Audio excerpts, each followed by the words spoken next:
আসসালামু আলাইকুম সুপ্রিয় শিক্ষার্থীবৃন্দ।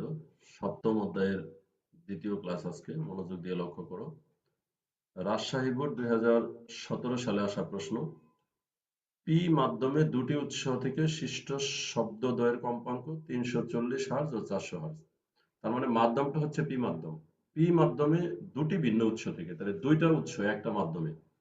হ্যাঁ, আমরা জানি যে যতক্ষণ পর্যন্ত মাধ্যম চেঞ্জ না হবে ততক্ষণ পর্যন্ত শব্দের বেগের পরিবর্তন হবে না। অর্থাৎ মাধ্যম চেঞ্জ হলে শব্দের বেগের পরিবর্তন হবে, এটা আমরা খুব ভালোভাবে জানি। এবং উৎস পরিবর্তন হলে কম্পাঙ্ক চেঞ্জ হবে। এরকম যেমন আমি এরকম বললাম যে এটা একটা মাত্র মাধ্যম, হ্যাঁ আমার পুরোটা একটা মাধ্যম। তো মাধ্যমের ভেতরে দুইটা উৎসগুলোকে সাধারণত এস দ্বারা প্রকাশ করে। এটাকে আমি বললাম একটা উৎস S1, এটা হচ্ছে আরেকটা উৎস S2।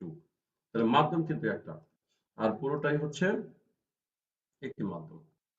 তো আচ্ছা, তাহলে মাধ্যম যদি একটি হয় তাহলে বেগের কোনো পরিবর্তন হবে না, কিন্তু উৎস দুইটা S1 আর S2। তাহলে S1 এর কম্পাঙ্কটা আছে 340, আমরা যেটা দেখতে পাচ্ছি এটা 340 হার্জ, এককটা লিখলাম না। S2 এর কম্পাঙ্ক হচ্ছে 400 হার্জ। তাহলে আমার কনসেপ্টটা কিন্তু ক্লিয়ার হয়ে গেল যে মাধ্যম একটি, উৎস দুইটা। তো একটি মাধ্যম হলে কিন্তু শব্দের বেগ এক সমান থাকবে, আর উৎস যেহেতু দুইটা সুতরাং দুইটার কম্পাঙ্ক আলাদা হবে। আর এদের তরঙ্গ দৈর্ঘ্যের পার্থক্য, তাহলে দুইটা মাধ্যম যেহেতু আলাদা সুতরাং তাদের তরঙ্গ দৈর্ঘ্য তো আর এক হবে না। তরঙ্গ দৈর্ঘ্যের পার্থক্য দেওয়া আছে 0.165। অপর একটি মাধ্যম কিউতে শব্দের বেগ, তাহলে এটা তো একটা মাধ্যম, তাহলে পাশে অন্য আরেকটি মাধ্যম আছে, সেটা হচ্ছে এই মাধ্যম বাদ দিয়ে। তো এই মাধ্যমটার অবশ্য একটা নাম আছে, এটা নাম হচ্ছে পি মাধ্যম আগেরটা। আর পরবর্তীতে আরেকটা মাধ্যম আমরা পেয়ে গেলাম, যেটার নাম দিলাম হচ্ছে কিউ মাধ্যম। তার মানে এটা হচ্ছে আহ কিউ মাধ্যম। এটা হচ্ছে কিউ মাধ্যম। আর আগে যে মাধ্যমটা আমার ছিল সেটার নাম ছিল পি মাধ্যম। তাহলে পি মাধ্যম আর কিউ মাধ্যম। তাহলে কিউ মাধ্যমে আবার এখানে শব্দের বেগ দেওয়া আছে। কিউ মাধ্যমে শব্দের অপরটি মাধ্যম কিউতে শব্দের বেগ হচ্ছে 400, এরকম 400 মিটার পার সেকেন্ড, এটা দেওয়া আছে। আচ্ছা, এখন প্রশ্ন শুরু। পি মাধ্যমে শব্দের বেগ নির্ণয় করো। তাহলে প্রথম প্রশ্ন হচ্ছে পি মাধ্যমে শব্দের বেগ বের করো। তাহলে পি মাধ্যমে শব্দের বেগ যদি আমরা বের করতে যাই, কিউ মাধ্যমে শব্দের বেগটা দেওয়া আছে কিন্তু পি মাধ্যমে শব্দের বেগ নাই, বাট পি মাধ্যমে দুটা কম্পাঙ্ক দেওয়া আছে এবং তরঙ্গ দৈর্ঘ্যের পার্থক্য দেওয়া আছে। তা আসলে কিভাবে করবে একটু দেখো। উদ্দীপক থেকে পাই পি মাধ্যমের ক্ষেত্রে পি মাধ্যমে প্রথম শব্দের কম্পাঙ্ক এই যে S1, অর্থাৎ উৎস একের কম্পাঙ্ক হচ্ছে 340 হার্জ এবং দ্বিতীয় উৎসের কম্পাঙ্ক হচ্ছে 400 হার্জ। আর প্রথম যে উৎস তার তরঙ্গ দৈর্ঘ্য λ1, দ্বিতীয় তরঙ্গ দৈর্ঘ্য λ2। পি মাধ্যমে শব্দের বেগ ভিপি, এটা আমরা শব্দের বেগকে ভি দ্বারা প্রকাশ করি, কিন্তু সাথে একটা পি, তার মানে হচ্ছে পি মাধ্যমে শব্দের বেগ ভিপি সমান হোয়াট। তো প্রশ্ন মতে আমরা কি জানি, λ1 মাইনাস λ2 সমান 0.165, 0.165, এটা আমার প্রশ্নে দেওয়া আছে। প্রশ্ন মতে λ1 মাইনাস λ2 সমান 0.165 এত। তাহলে ল্যামডা সমান আমরা যে শব্দ জানি সেটা হচ্ছে ভি সমান এফ ল্যামডা, আর ল্যামডা সমান হচ্ছে V divided by lambda, V সমান এফ ল্যামডা, তাহলে ল্যামডা সমান ভি ডিভাইডেড বাই এফ।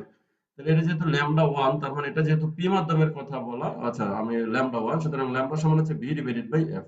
তো ল্যামডা ওয়ান সমান হচ্ছে V divided by F one, কিন্তু ভির সাথে একটা পি দিয়ে দিলাম কারণ যেহেতু পি মাধ্যম। মাইনাস ল্যামডা টু সমান VP divided by F two, তাহলে এফ ওয়ান আর এফ টু আলাদা করলাম কিন্তু ভিপি লিখলাম কারণ মাধ্যম একটাই।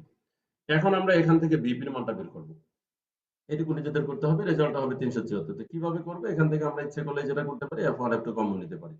কমন নিয়ে তারপরে আমরা করতে পারি, অথবা দুই জায়গা থেকে আমরা ভিপিটা কমন নিতে পারি। এখানে যদি আমরা লেফট সাইডে ভিপি কমন নিই তাহলে ব্র্যাকেটের ভিতরে আসবে 1/f1 মাইনাস 1/f2 সমান এত। এই 1/f1 আর f2, এটা f1 f2 লসাগু নিয়ে হিসাব করে, এই হিসাবটা যদি আমরা ডান দিকে নিয়ে 0.165 এর নিচে নিয়ে ভাগ করে দেই তাহলে আমরা বুঝতে পারবো যে পি মাধ্যমের শব্দের বেগটা আমরা জানতে পারবো।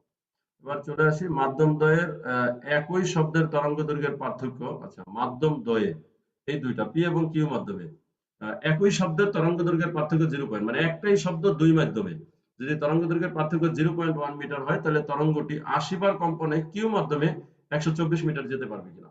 তাহলে এটা কিউ মাধ্যম নিয়ে, অর্থাৎ পরবর্তী প্রশ্নটা হচ্ছে কিউ মাধ্যম নিয়ে। তো আমরা দেখি একটু। উদ্দীপক থেকে পাই একই উৎসে পি মাধ্যমে শব্দের বেগ 374, সেটা আমরা বের করে ফেলছি। আর কিউ মাধ্যমে শব্দের বেগ 400, এটা দেওয়া আছে। আচ্ছা, এখানে আরেকটা বিষয় আছে, সেটা আমি একটু পরে আলোচনা করছি। মাধ্যম দ্বয়ের কম্পাঙ্ক যেহেতু একই উৎস, তার মানে মাধ্যম দ্বয় একই শব্দ, একটাই যেহেতু শব্দ এক মাধ্যম থেকে অন্য মাধ্যমে যাবে তাহলে উৎস চেঞ্জ না হলে কম্পাঙ্ক চেঞ্জ হবে না। তো এবার কম্পাঙ্ক হচ্ছে এফ, আর পি মাধ্যমে তরঙ্গ দৈর্ঘ্য λ1, কিউ মাধ্যমে তরঙ্গ দৈর্ঘ্য λ2। তো প্রশ্ন মতে এখানে হচ্ছে lambda Q minus lambda P, যে বলছে তরঙ্গ দৈর্ঘ্যের পার্থক্য 0.1 মিটার। তাই তরঙ্গ দৈর্ঘ্যের পার্থক্য আমরা লিখলাম lambda Q minus lambda P সমান হচ্ছে 0.1। তো আগের মতোই ল্যামডা সমান হচ্ছে ভি ডিভাইডেড বাই এফ। এবার ল্যামডা কিউ, তাই V Q divided by F কিন্তু সেম থাকবে। আবার ল্যামডা পি সমান VP divided by F same থাকবে। এখান থেকে এফ এর মান বের করবো 260 হার্টজ। এরপরে কিউ মাধ্যমের তরঙ্গ দৈর্ঘ্য এবার বের করবো ল্যামডা কিউ সমান V Q divided by F. তাহলে কিউ মাধ্যমের শব্দের বেগ 400 অলরেডি জানা আছে, আর এখানে এফ এর মানটা পেয়ে গেলাম, হয়ে গেল। এটা হলো কিউ মাধ্যমের শব্দের বেগ। এখন এই তরঙ্গ দৈর্ঘ্য, কিউ মাধ্যমের তরঙ্গ দৈর্ঘ্য মানে কিন্তু জাস্ট একবার কম্পনে যতটুকু দূরত্ব অতিক্রম করে তাকে তরঙ্গ দৈর্ঘ্য বলে। তার মানে এটা হচ্ছে একবার কম্পনের অতিক্রান্ত দূরত্ব। একবার কম্পনে যতটুকু দূরত্ব অতিক্রম করে তাকে তরঙ্গ দৈর্ঘ্য বলে। কিউ মাধ্যমের তরঙ্গ দৈর্ঘ্য মানে একবার কম্পনে যতটুকু দূরত্ব অতিক্রম করে। এখন যেহেতু এখানে 80 বার কম্পনের কথা বলছে, সুতরাং 80 বার কম্পনে অতিক্রান্ত দূরত্ব হবে এস সমান এন ইন্টু ল্যামডা কিউ। তার মানে তরঙ্গ দৈর্ঘ্যের 80 গুণ। এই জন্য এটাকে আমরা সূত্র বানাই দিচ্ছি যে এস সমান এন ইন্টু ল্যামডা কিউ। এটা হচ্ছে 123.07। এখানে বলছে 124 মিটার যেতে পারবে কিনা, আসলে 124 মিটার যেতে পারবে না। তো এখানে আরেকটা বিষয় আছে, সেটা একটু মাথায় রাখা দরকার, যে lambda one minus lambda two, মানে আমরা এক নাম্বার ওয়ান থেকে টু ক্যান বিয়োগ করলাম, টু থেকে ওয়ান ক্যান বিয়োগ করলাম না। এটার কনসেপ্ট হচ্ছে এরকম, আমাকে আগে দেখতে হবে যে উৎস ল্যামডা ওয়ান মানে এক নম্বর উৎস আর দুই নম্বর উৎস তরঙ্গ দৈর্ঘ্য বড় কোনটা, হ্যাঁ সরি কম্পাঙ্ক বড় কোনটা। যেমন এক নম্বর উৎস আর দুই নম্বর উৎসের মধ্যে দুই নম্বর উৎসের কম্পাঙ্ক কিন্তু বড়, তাহলে দুই নম্বর উৎসের যেহেতু কম্পাঙ্ক বড়, এবার আমরা কম্পাঙ্কের সাথে তরঙ্গ দৈর্ঘ্যের একটা সম্পর্ক আছে, সেটা হচ্ছে এরকম বি সমান এফ ল্যামডা। তো বি সমান যদি এফ ল্যামডা হয়, তাহলে এই সূত্র থেকে তো আমরা বুঝতে পারতেছি বি যেহেতু বেগ, তার মানে এফ ইন্টু ল্যামডা, তাহলে এফ আর ল্যামডা অর্থাৎ কম্পাঙ্ক আর তরঙ্গ দৈর্ঘ্য কিন্তু ব্যস্তানুপাতিক।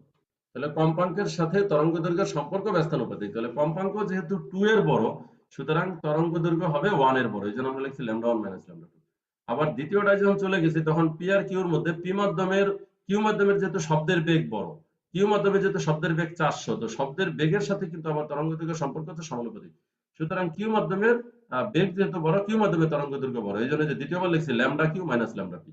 অর্থাৎ কোনটা বড় কোনটা ছোট সেটা না জানলে ব্যবধান বললে আমরা লিখতে পারবো না, কারণ আমাদের শুধু বলা আছে পার্থক্য এত। তাহলে পার্থক্যের ক্ষেত্রে কোনটাকে আগে রাখবো কোনটাকে পরে রাখবো সেটা বিবেচনা করতে হবে। পরের প্রশ্ন আমরা দেখতে পাচ্ছি কুমিল্লা বোর্ড 2017-তে, সমতল পৃষ্ঠের উপর অবস্থিত দুটি 10 তলা ভবনের মাঝে ভূপৃষ্ঠের উপর দাঁড়িয়ে এক ব্যক্তি। তাহলে সমতল পৃষ্ঠের উপরে দাঁড়িয়ে আছে দুইটা 10 তলা ভবন। আমরা এরকম চিন্তা করতে পারি যে এটা একটা 10 তলা ভবন, এটা একটা 10 তলা ভবন। তো দুই ভবনের মাঝে দাঁড়িয়ে, হ্যাঁ এটা একটা এরকম দুইটি 10 তলা ভবনের মাঝে ভূপৃষ্ঠের উপর দাঁড়িয়ে এক ব্যক্তি বন্দুক থেকে গুলি ছুড়লো। 2 সেকেন্ড পরে প্রথম প্রতিধ্বনি ফিরে আসলো এবং 2.15 সেকেন্ড পরে দ্বিতীয় প্রতিধ্বনি ফিরে আসলো। তাহলে এর মাঝে দাঁড়িয়ে যখন শব্দ করলো, তার মানে এরকম দুইটি ভবন, তো একটা শব্দ আসলে প্রথম ভবন থেকে বাধা পেয়ে ফিরে আসলো, আর একটা দ্বিতীয় ভবন থেকে বাধা পেয়ে ফিরে আসলো। তো প্রতিধ্বনি, ওই সময় বায়ুর তাপমাত্রা ছিল 35°C। এখন আমার প্রশ্ন হচ্ছে ভবন দুটির মধ্যবর্তী দূরত্ব কত। তাহলে ভবন দুটির মধ্যবর্তী দূরত্ব কত বের করব, এটা নিয়ে আমি এখানে সলিউশন দেইনি, কিন্তু এটা আমি একটু বলে দিব। এটা আমাদের বেসিকের শীটে এটার সলিউশনটা দেওয়া আছে। বেসিকের যে শীট, সেটা এরকম দুটি পাহাড়ের মধ্যবর্তী স্থানে দাঁড়িয়ে শব্দ করলে দুই পাহাড় থেকে ফিরে আসলে কত। তা আমাদের আসলে যেটা করতে হবে, একটু নির্দেশনা দিয়ে দিচ্ছি। তো মাঝামাঝি একটা সময় আমি মনে করলাম পি বিন্দুতে দাঁড়িয়ে শব্দ করছে। তো আমার এখানে এ হচ্ছে একটা পাহাড় আর বি হচ্ছে একটি পাহাড়, এরকম আর কি, এবং বি একটি পাহাড়। তো আমরা প্রথমে মনে করব যে পি বিন্দু থেকে এ পাহাড়ের মধ্যবর্তী দূরত্ব ল্যামডা ওয়ান এবং পি বিন্দু থেকে বি পাহাড়ের মধ্যবর্তী দূরত্ব হচ্ছে ল্যামডা টু।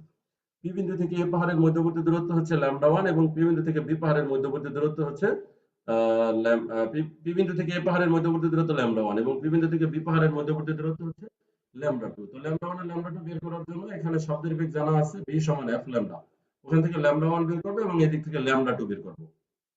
ভি শব্দের বেগ একই, ভি সমান এখানে হবে যেহেতু এফ, এটার জন্য হ্যাঁ পি অর্থাৎ এফ এরকম। তো এই দিক থেকে বের করবে একটা, এই দিক থেকে বের সেই ভুল বললাম। এটা হলো যেহেতু প্রতিদিনই ফিরে আসছে, সূত্রটা হবে হলো 2d সমান ভি ইনটু টি সমান এখন আমরা না, সূত্রটা ভুল হলো। অর্থাৎ 2d সমান ভি ইনটু টি, যেহেতু বাধা পেয়ে প্রতিদিনই ফিরে আসছে, অর্থাৎ প্রথমটা থেকে ফিরে আসছে, সুতরাং এখানে বলবো এটা 2d। এখান থেকে এই পর্যন্ত দূরত্ব আমরা d1 ধরবো, পি বিন্দু থেকে এই পর্যন্ত দূরত্ব ধরবো d1 আর পি বিন্দু থেকে বি পর্যন্ত দূরত্ব ধরবো d2। সুতরাং এখানে লাগবো 2d1 সমান ভি ইনটু টি, সেখান থেকে d1 বের করবো। আবার এখানে 2d2 সমান ভি ইনটু টি, এখান থেকে d1 বের করবো, এখান থেকে d2 বের করবো, পরে দুইটা যোগ করে দিব। উদ্দীপক অনুসারে ব্যক্তি তৃতীয় প্রতিধ্বনি শোনার কতক্ষণ পরে দ্বিতীয় প্রতিধ্বনি শোনার কতক্ষণ পরে তৃতীয় প্রতিধ্বনি শুনবে, এই ব্যাপারটা আমরা একটু বের করে দিই।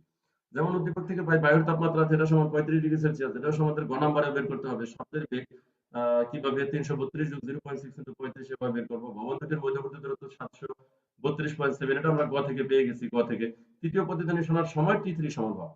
এবার 2d সমান ভি ইনটু টি3, 2d সমান ভি ইনটু টি3, তাহলে কতক্ষণ সময় সেটা আমরা বের করবো। দ্বিতীয় প্রতিধ্বনির সময় হচ্ছে আচ্ছা এখান থেকে টি3 বের করবো। এখান থেকে টি3 এর মানটা আসবে হচ্ছে 4.15 সেকেন্ড, এখান থেকে টি3। আর দ্বিতীয় প্রতিধ্বনির সময় হচ্ছে 2.15 সেকেন্ড। সুতরাং দ্বিতীয় প্রতিধ্বনি থেকে এটা যেহেতু 4.15 আসবে, তাই T3 এর মান 4.15। আর দ্বিতীয় প্রতিধ্বনির সময় ছিল 2.15, তাহলে 4.15 থেকে 2.15 বিয়োগ করলে 2 সেকেন্ড পরে তৃতীয় প্রতিধ্বনি শুনতে পাওয়া যাবে। অর্থাৎ এখানে জানতে চাওয়া হয়েছে যে তৃতীয় প্রতিধ্বনি কয় সেকেন্ড পরে শুনতে পাওয়া যাবে।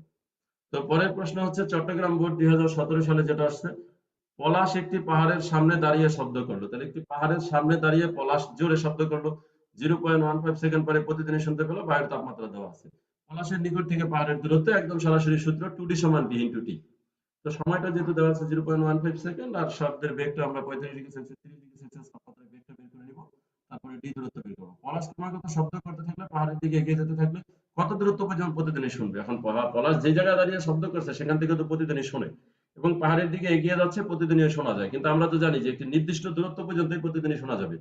সেটা হচ্ছে কত? সেটা তো আমাদের জানা আছে যে ওই যে প্রতিদিনই শোনার জন্য ন্যূনতম দূরত্ব। তাহলে আমরা এই 30 ডিগ্রি সেলসিয়াস তাপমাত্রায় প্রতিদিনই শোনার জন্য ন্যূনতম দূরত্ব কত সেটা বের করবো। নিচে একটু নির্দেশনা আছে।